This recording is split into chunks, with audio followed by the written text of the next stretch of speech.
Ngayong araw, samahan niyo ako maglinis ng balkon. Dito nga pala ako madalas mag-TikTok, kaya naman nilinis ko na. Nagwalis-walis na pala ako dyan para naman matanggal yung konting alikabok. Inuna ko nang nilinisan yung sliding doors, medyo maalikabok na rin kasi. At dahil ang taas ng height ko, pumatong na ako sa upuan para maabot ko yung sa taas.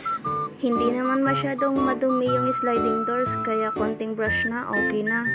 Kaya naman hindi siya mahirap linisan. At sa kabilang side naman ng sliding doors ang aking nilinisan.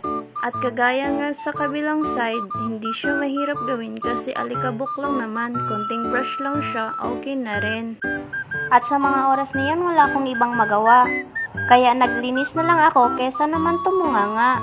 Nabobore din kasi ako kung palaging sa cellphone ako nakababad.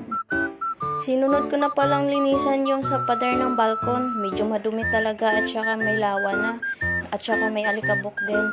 Nahihirapan kaso ako dito maglinis kasi maraming mga butas-butas. Kailangan mo talagang suyuin yung mga butas talaga para matanggal yung mga alikabok. Kung gusto mong maglinis sa mga ganitong gawain, kailangan may kasama ka kasi mahihirapan ka talaga lalo na sa tubig. Wala kang taga-igib. Sinunod ko na palang nilinisan yung sa pasamanon ng balkon at saka binanlawan ko na yung mga binasyon ko na sa pader at saka yung sa sliding doors na din. Basang-basa na pala ako sa mga oras na yan kasi naman kakapagod pala pag ganito yung inaasikaso mo, no? Pagkatapos kong banlawan yung mga pader at mga sliding doors, winalis ko na yung mga tubig palabas para naman hindi tayo magmukhang baha tayo dito. Baka may dumating na biglang bisita, baka isipin nila binagyo kami dito.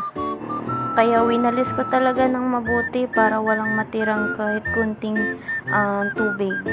So ayun na nga no, ito na yung ating finished result ng ating paglilinis. Hanggang dito na lang, babu!